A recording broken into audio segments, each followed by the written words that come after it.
welcome D to the Great. Left Brain, Right Brain podcast. Thank you. Thanks, Sue, for having me. No, It's thank you for coming on. A big fan of your yeah. work. My animator, actually, Sophie, she's a big fan of your work. She's followed you for a while too. So, Wow. So glad to hear. yeah, it's a Thank real you. honor. To get Yeah. started, I've seen your mission statement on your Instagram is that you've created a world where you can do whatever you want to do. Is this suburban nightmare your idea of a utopia? I think it's a kind of it's everything I wanted to do. It's my emotions, and that's all I want to make, but I can't do it in real world. Yes, I feel it deep in my heart, in my head, but I can't do it. But I need to uh, take these emotions out of me.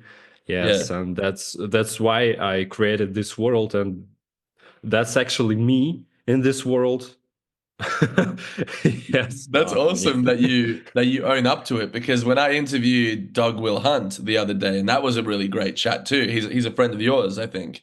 Yeah, Um, yeah, I'm excited to. I'm waiting for this podcast. yeah, Yeah. it's really great actually. We're animating a Berghain simulator in POV to one of our Yeah, yeah. conversations. It's really great. But Wow. when I was chatting to him, he made the distinction that even though the character that he 3D scanned or made is based off of him, it's not him at all. You know, but you've actually gone on record to say that this guy is actually you if you would be Yes. honest. uh, like I understand that in the end it's not me, of course, but Yeah, of course. it's I need to associate me with him to have this connection to transfer my emotions to the videos, right? Right. So Yeah. where does this hate for example, for a Toyota Prius, where does that come from specifically?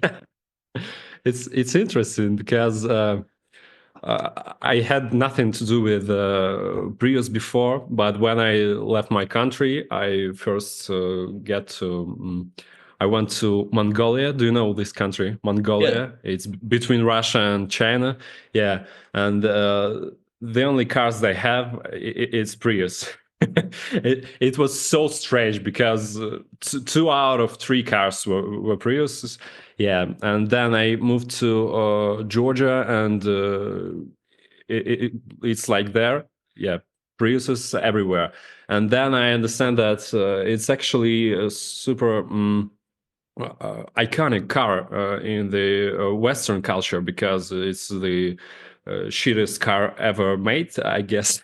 It's one of them. Yes. Yeah. Yeah, and why not to use this thing to make an art? Yeah. Yeah, we have a similar thing to the Prius here. Have you ever heard of the Holden Commodore? What's that?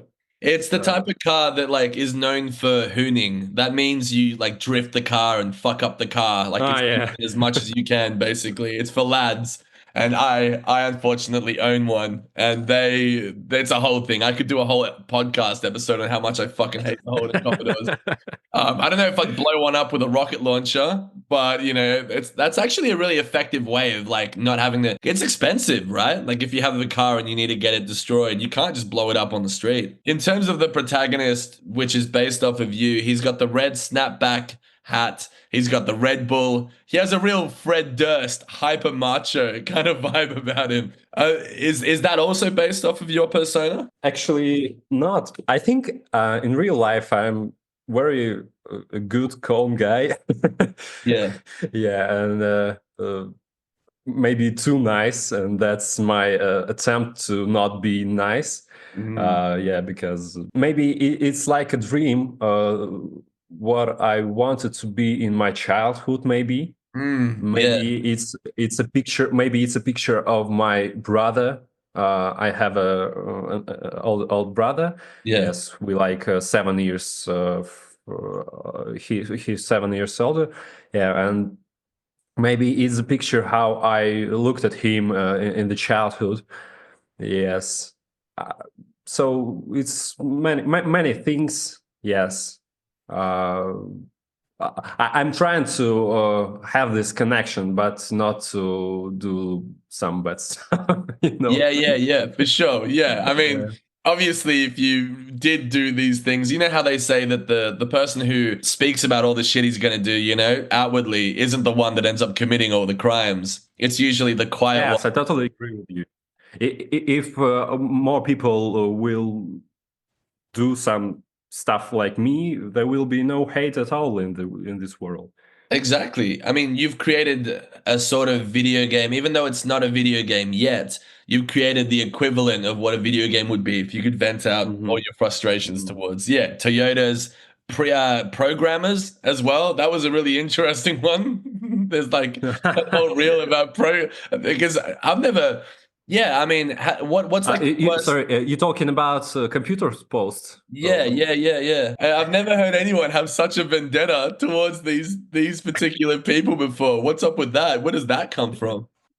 I'm so fed up with these IT guys. There are too many in my area, too many in my friends.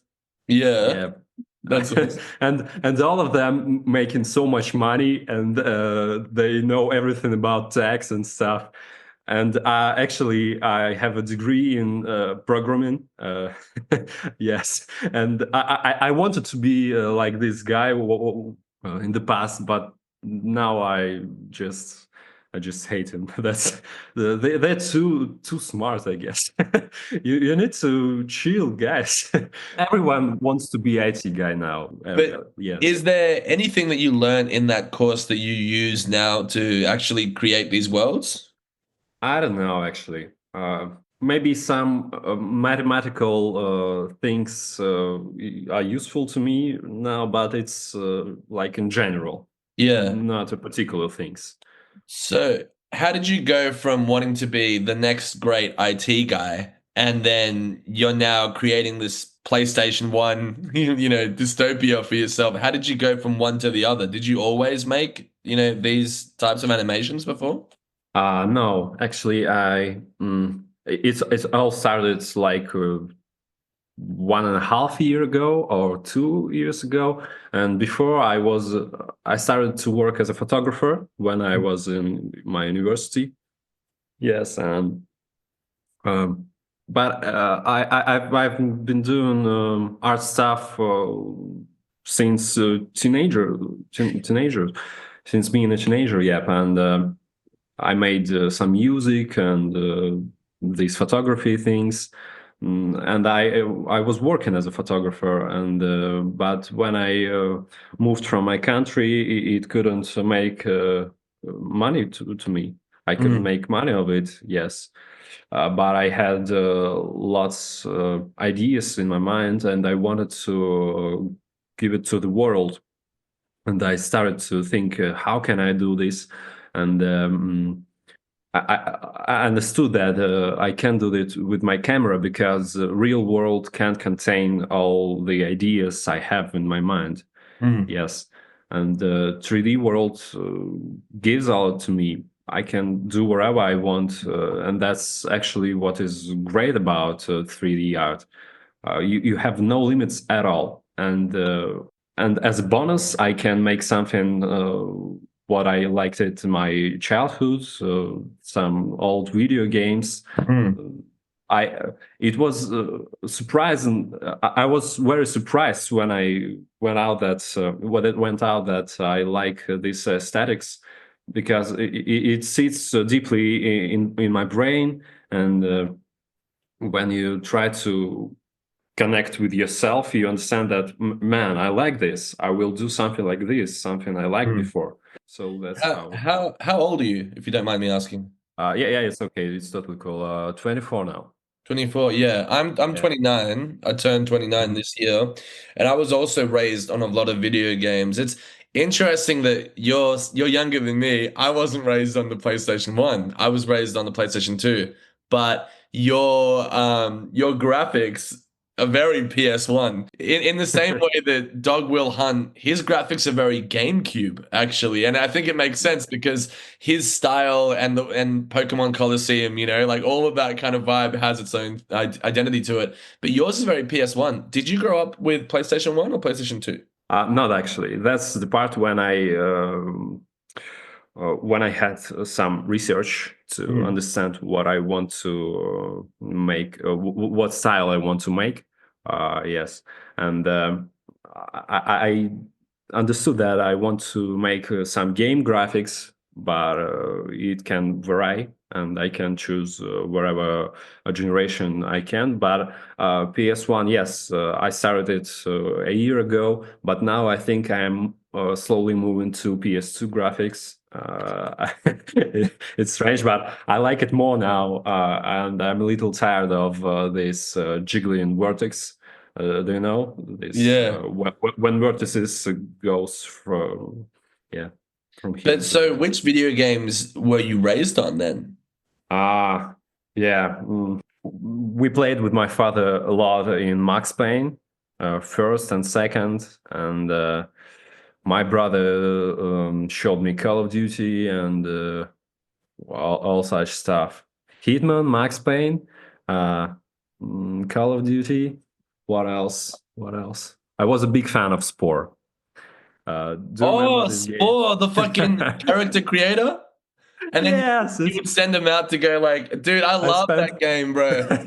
yeah, I spent No one hours in talks this about game. that. That's strange because I think it's like iconic, and no one talks about this. Yeah, Dude, when that game came out, I remember that there used to be a workshop that I live in Australia, but there was a workshop from the developers of that game, and they just hosted this little workshop where you could come in and just build your character. Like really? it was a big deal here back in I think 2010, 2009. I actually can't remember when that game came up. I'm also somebody who was very, very, very intensely raised on video games. Before I discovered music, I was, from PlayStation 2 to PlayStation 3 to PSP. Like that was a huge part of my identity. And I think a lot of people are. And I think that they've repressed that as they become an adult. They just say, "Oh, well, I'm not a gamer." But given how popular your works are, there's obviously something that's resonating, right, with people from all around the world who also gamed when they grew Yes, up. yes.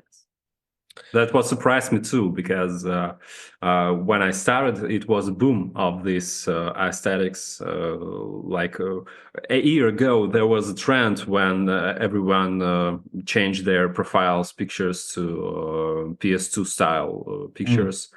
Yes, and that was the time when people were into this all over the world, and now it's a trend to retrospective and nostalgia stuff. So it's totally understandable. Yeah, but I think even people who now that I'm thinking about it, even people who weren't raised on these video games still probably find it nostalgic because there was a certain I was looking at this in regards to animation, but there was a certain even though the graphics are janky, and they're kind of silly and they're obviously not realistic, there was still a lot of character, There's a lot of I guess character design and environmental design and world building and an atmosphere that you don't get with a lot of games now that look really, really great, but they just don't Mhm. have that same kind of homely feeling. And I think people are gravitating towards that because it's not like, growing up, like we're kind of in the similar age bracket, you and me. And growing up, like we would have had technology kind of, the iPad starting up and all that stuff was coming into play. So it wasn't like we lived in the olden days where there was nothing except for going to the park, and working out. Like we've always had technology in our lives, but now technology has become quite intrusive.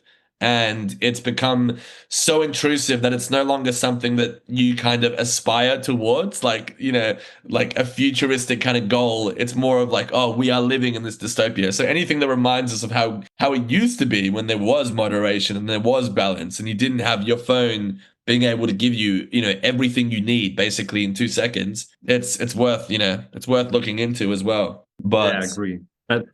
Don't you think that it's so strange that it was so junky and bad, good looking, or bad looking stuff, and now we find it really attractive. yeah, It gives some vibes to us.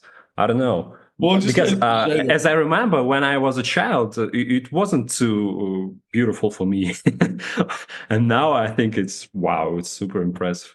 Well, I think a lot of people, like the way we remember things as children is different too. Like I remember those games as being realistic, but if you show me them now, they Yeah. look like crap. But it's also because of what was, I guess it's more of a contextual thing. Like at the time we didn't know what good graphics could look like.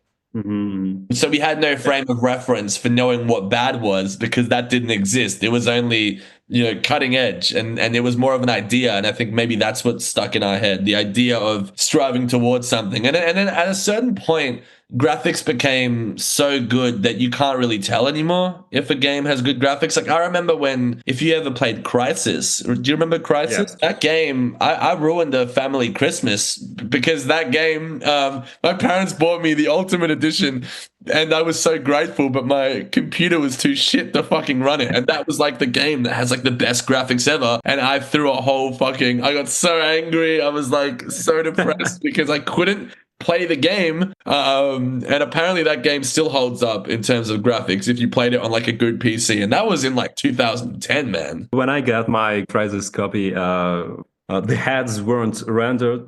Didn't how can I say that? I had no heads in the game, but I had eyes, and every character had just eyes, and it was so strange. My PC was burned at all. Yeah, yeah. Wow, I've So never played that edition of Crisis, but that does sound amazing.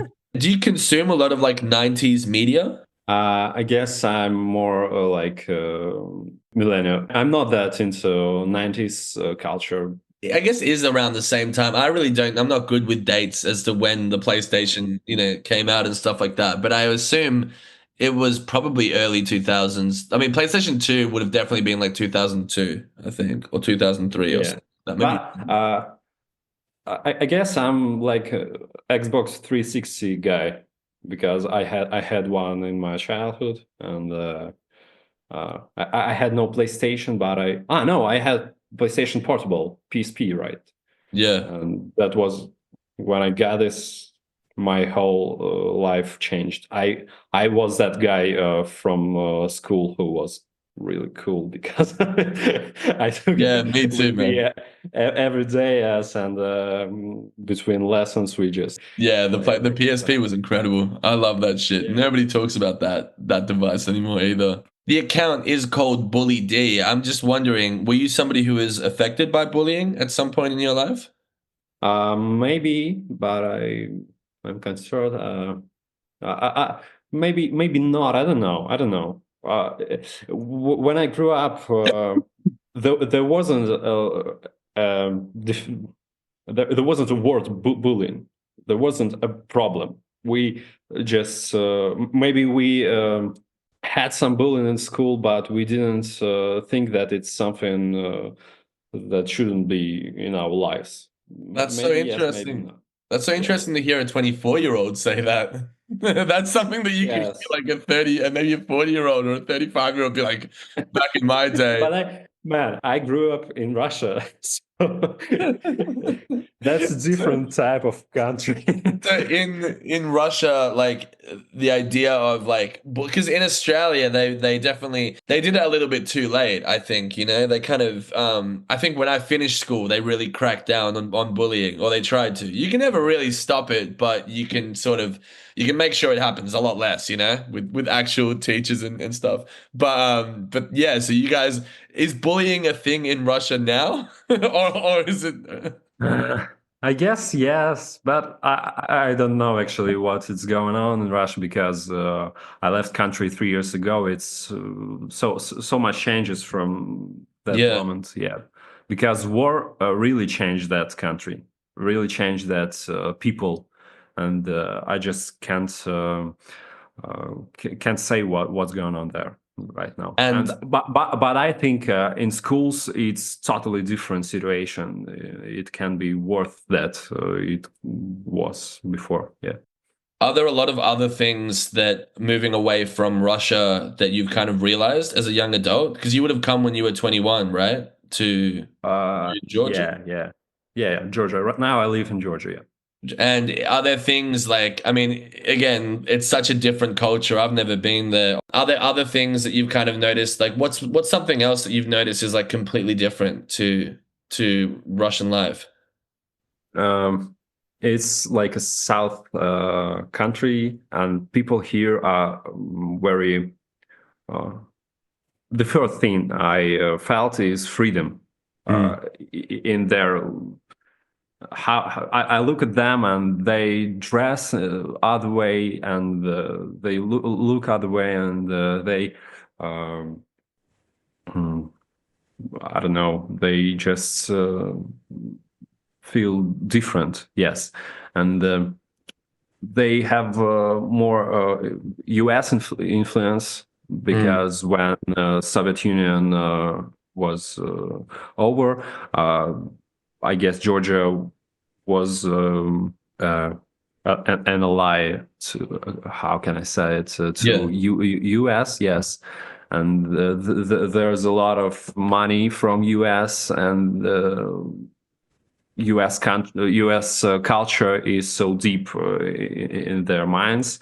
Mm. Yes, and when I came here, all the people were like rappers from 90s, Yeah. wearing baggy stuff, and it looked very cool. And I was impressed by this because I grew up in a small town, and such a freedom wasn't a thing to me. Like when you grown up in a small town, you uh, trying to be like everyone. You don't want to show enough.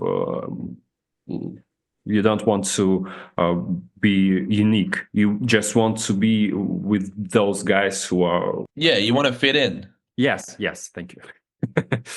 Yes, and but here I feel freedom. Yes, and now I live alone and can do whatever I want. So I take this idea to my art as well. Yeah. That's really like cool to hear. I know that I can't relate exactly, and I know listeners would probably think I'm an idiot for saying this, but we went through the COVID lockdown pretty strongly here, and we were in Mhm. lockdown for 2 years, almost nonstop. And I remember that when the like we couldn't leave our house after 8 p.m. There was curfews, there was patrolling, there was a lot of stuff. You look at the city now, you couldn't tell that that was going on, but you can kind of see it in some people's faces still in Melbourne, that, including my own, that we're still not fully recovered from how hard the lockdown was here in terms of how long it went for, and the fatigue. But I remember going to a park on Halloween when the lockdown was over. Two different Halloweens, actually.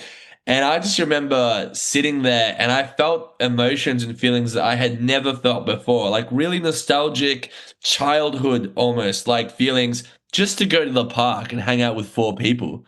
Everything was heightened because of how restricted we had been for 2 years.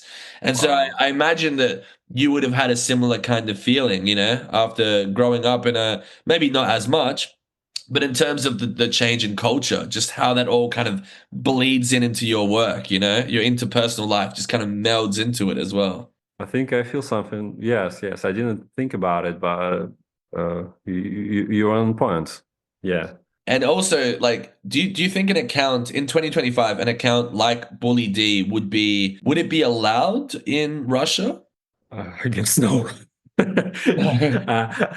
Because if I do nothing with government, and as long as I'm quiet, I think they wouldn't be interested in it. Yeah. Yes, but if I make something that governments don't agree with, they will probably find what I do, and they will 100% they would find something that I can be get to prison for. And I, Yeah. I wonder as well if and again, I don't know how much we can actually discuss any, so you Yeah. let me know if any of this is like too much. Right. Yeah. But it is fascinating that like your world that you've created, I mean, up until now, it's not using any real world people in it. Well, not really. It's yourself and the neighborhood and all that stuff. Mhm. But maybe just how free it is, and how you do kind of just take charge with a literal, like rocket at these things that you don't like. I can see how somebody who is in charge of looking, preventing that and censoring that could see, them going, well, what's stopping this guy from doing this? Because there are so many eyes on what you do. And I'm sure that there's other people who try to do stuff like that and obviously get shut down pretty quickly, over there. Mhm. Like there would be a legitimate danger to making that kind of art in a country that doesn't allow you to do that. Um, yeah, Mhm. That's why I'm here. Yeah, that's yeah, why I'm trying to move away from yeah, from that direction. Yes, and yeah, our world should understand that an image, an art, it's just an image. It's not an action. yeah. When you talk and uh, when you show something, it's not an action. It's not bad. It's like it's just an image. You can just leave it and live your life. Some people think other way. Yeah, people are very scared about I guess the concept of free will and free thinkers. It's a very intimidating concept to a lot of people, and there's a lot of people in higher up positions like keeping it vague that see that as like the ultimate threat. We just have no idea what's like really happening in the world, even though now through social media we can see it. Just because we can see it doesn't mean that we can stop it. Yes, we can do nothing, and Nothing, but we are now aware of it. So it's it's weird. We see everything. We see everything from all of the sides, from all yeah, of the countries. But every country say that's fake. That's fake. Okay, but we have this information. We have these videos. yeah, We have these videos from all of the wars in the world, and we can do nothing. So it's not the thing that we if we have information we can do something. No, it's not the thing. Do you know the guy Yuval Noah Harari? It's a Jewish historic what the guy like a who historian. yeah, historian. Yeah, maybe this book, a brief history of humankind. Didn't you? Haven't you I read think I've it? heard of the book, but I haven't really heard of Yeah. his work. So such a banger. Yeah, and now he has another book called Nexus, and I'm reading it now. It's about information history from Stone Age to AI. And Mm. he trying to reconstruct information, look at look at the information from other angles and how it affects our lives. And he talks that there is a naive view of information when people think that if you have more information, you have more power. But that's pretty naive, as we can see now. Yes, in our lives, information doesn't equal power. No. Yeah, I think maybe like if you look at what happened with WikiLeaks, and the amount of and Julian Yes. Assange and all that kind of stuff, that was information that he was spreading, which then basically, I mean, you could say ruined his life, for lack of a better Mhm, word. A lot of pressure was put on him, yeah, because of the power of information. But maybe back then we didn't know what the outcome would be by having all this information so publicly all the time. And now we know what the outcome is, and the outcome is not a whole lot. And that is scary in itself because maybe places and governments were scared that there would be a public outroar, and they're now surprised that there yeah, isn't there's no effect. really. Nothing. I mean, there are protests and there are a lot of stuff, but it's all very case dependent to the laws and regulations of your city. If your Mhm. city isn't really allowed to protest, then there might not be a whole lot of that happening. Or if there is, it'll be a peaceful protest as well. So yeah, pretty pretty grim shit, and definitely not what I think. Yeah, we all thought where things were going. Yeah. But a yeah. little depressed stuff. A little, yeah, a little on the sadder side. Let's move away from getting Yeah. cancelled. Let's go to games Go back to and games. movies. Well, let's just go back to your work. Like, is the character that you have the way that he's kind of challenging traditional family values of like the nuclear family or the American family, is that also quite different to the type of family that you grew up with? We are very similar in this area, yes. And as for families and traditions, um, Russia and US are very traditional itself, Yeah. and I think we have just same problems with that. With this, we have we both Christian countries and such stuff. So I've seen yeah. recently that your character was getting thrown around by none other than Jesus Christ himself. That's like a whole arc, right? That is Jesus, right? Or Yeah, I can like open it a bit for you. Yes, as for the Jesus Christ and religion, I have a big. I think about it a lot yeah. because my family is into God, and I had in my childhood a lot, and I don't believe in God. I am an atheist now, and but I believed. Are you someone who's I just don't agree with these things, and yeah? I really want to deconstruct all of it Are with my you heart. are you still a spiritual person despite that as well? Not at all. Not at Not at all. all. Wow. Yes. Right now, I want to go to my PC and make new videos. Damn, maybe Yeah, actually, you I'll can see appear in how it my as well. inspiration works. Yeah. Yeah. Yes, and as for the God in my art, I have this new arc called Dreams and Nightmares of Bullet D, and the episode with God was first in this new season. Mm. Yes, it goes very slowly, but I'm okay with that. It was the first episode in this season, and it was kind of a dream too, because in real life in Bully D's world, D now is an isolator. He's stuck there, and he has some mental issues Yeah. going on with, yeah, and these dreams and nightmares that he feel that he see every night.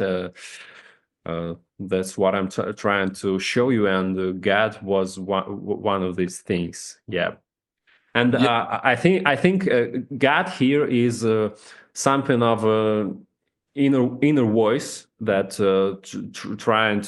tries to tell D that he actually do bad stuff, and pull D back to a good side.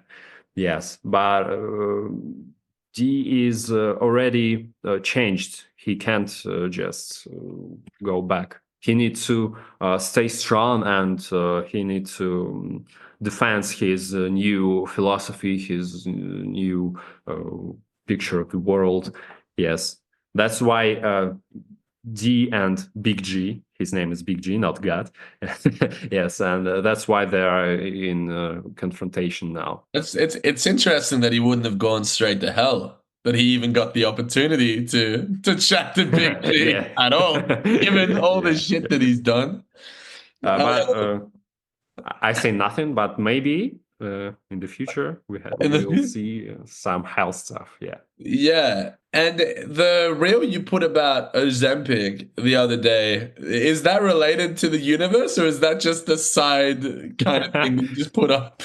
That's what I'm talking about. It's one of his dreams, one of his Uh, nightmares. it's Yes, and one of the reasons why I came with this idea, um, I had I created a whole new world to make any idea that I want, but at one moment I faced with the thing that I can't do anything in this world now because I made up some rules to it. It's kind of a real world in his world. So I Yeah, need another world in my world to make anything I want. Yes. So lots of meta stuff in there. Yes. And that's one of his nightmares. And we will get more different stuff that at first sight won't be related to D, but it's all the part of his mind and his thoughts and something like this. that's awesome. Would you ever make a full video game for him? Maybe I'm thinking of it, but if I would do this, I want it to be a big deal. I want it to be something big and something with a story. Because if I make a game, I don't want to make a game. I don't want people to play. I don't want people to spend time moving some blocks around. Yeah. If I do this, I want to tell the story. I have the story. I want to give people my philosophy, my thoughts, my ideas. That's what worth it. I think that could Because be so cool, especially with some of the stuff that we've talked about today. I think a video yes. because the more I talk to you about this, the more I gain like a deeper appreciation for what you do. There's so much that just goes beyond just, Thank you, man. the aesthetic and the look. And so a Mhm. game that could explore that would be really unique and really fun. As long as there's skateboarding in it, you have to have skateboarding in it. You got to be able to do a kickflip in the game. Yeah, I guess. Skateboards.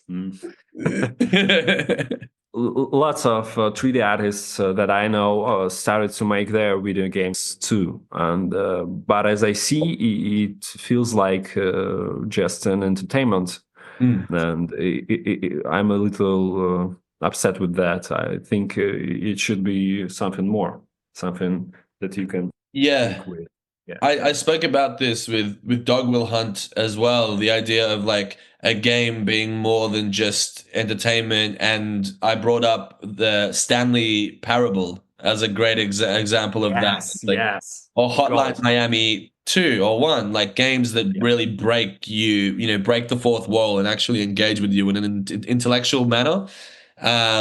There's definitely a lot of room for that. I mean, we got VR. We got VR after years of wondering what VR would actually be like. And I don't know if it's being used in such an intellectual way at the moment. It seems to be a lot of shooting and gore kind of video game Mhm. vibes. It's But very expensive to make something good in VR. yeah, Yeah, it we seems. had this Half-Life Alex. I think are we talking about VR games, Yeah, virtual reality. right?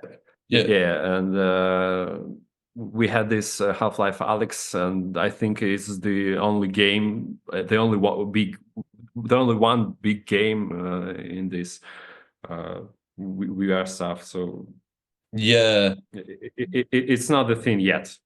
Maybe in the future, but maybe Elon Musk wants to make something of a chip that creates a reality right in our heads, that you can imagine something and you are there. So Right. I guess we will have another interface, maybe in 10 years or something like this. So the screens won't be the thing to us later.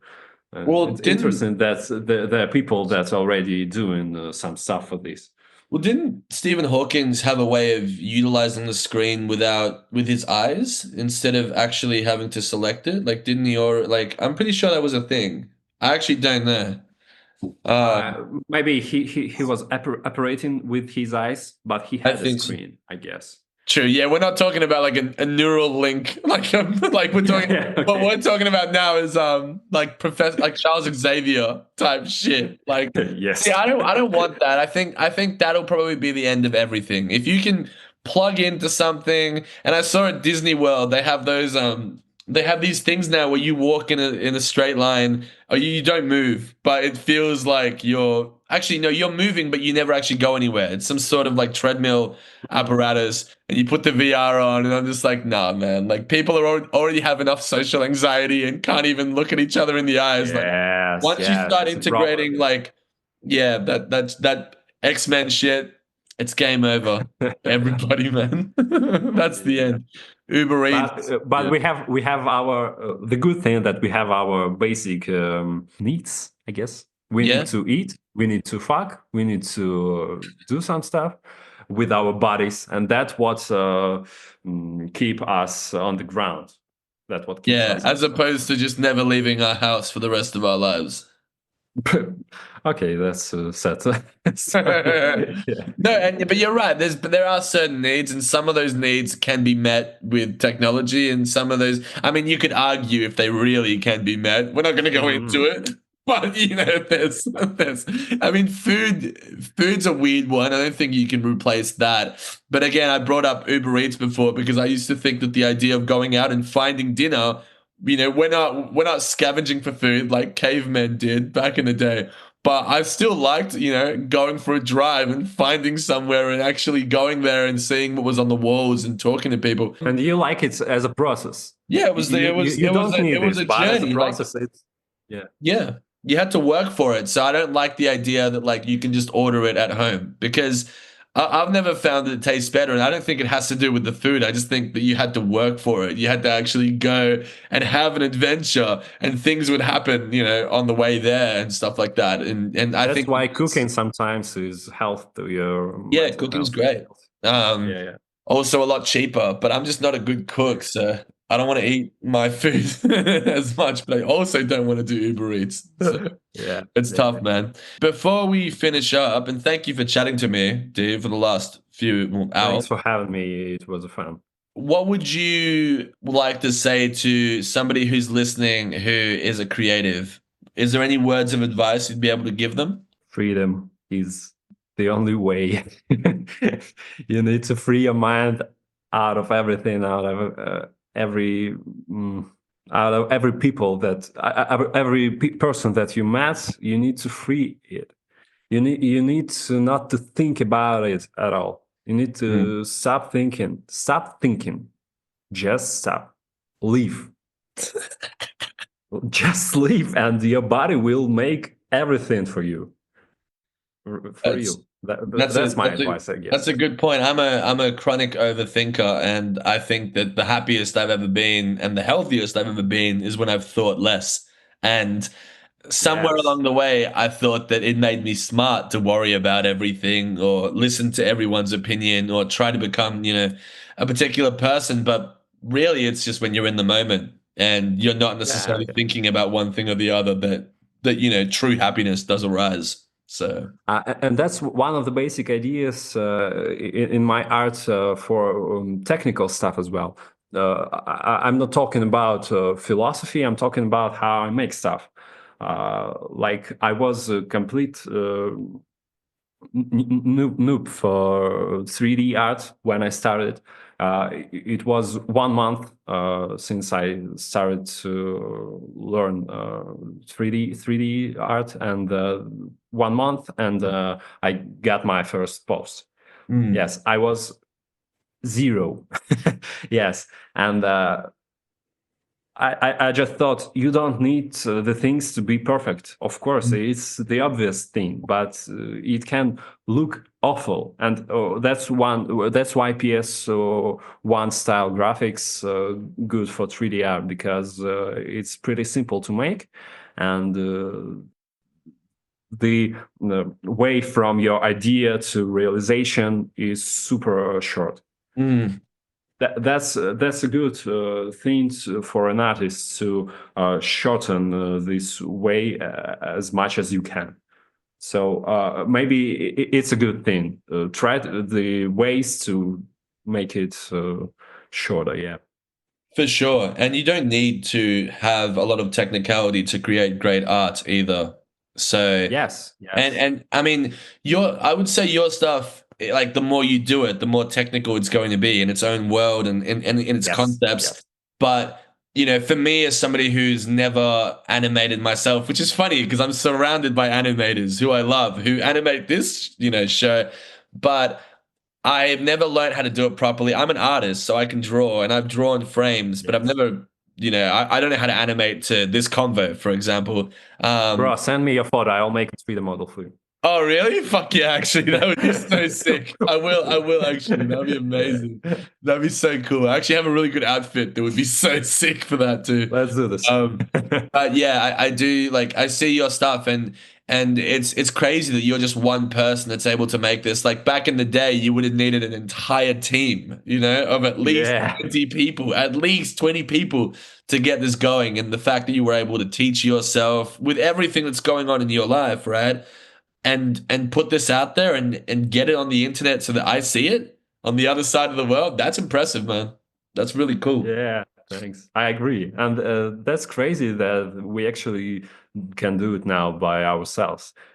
Because as for me, I hate communication with people while I'm working. Mm. I just can't. I know how I should make this stuff. I know exactly the way. And Yeah. Yeah, that's why, thank God, we have now every program in the world on our PCs. We have YouTube. We have AI that can help us with anything. yeah. And thank God we can do this. Yeah, and that's also a really good point too, man. The like I've always been as somebody who can be anxious, I know exactly how I want something to be in my music, in my art, in my podcast, whatever.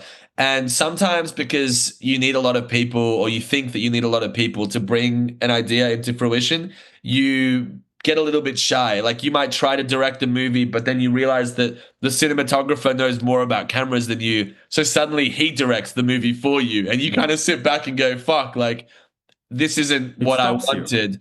And I think it's important for creatives to take a risk, even if the quality of the content isn't as good yet, as their Absolutely. idols or their heroes.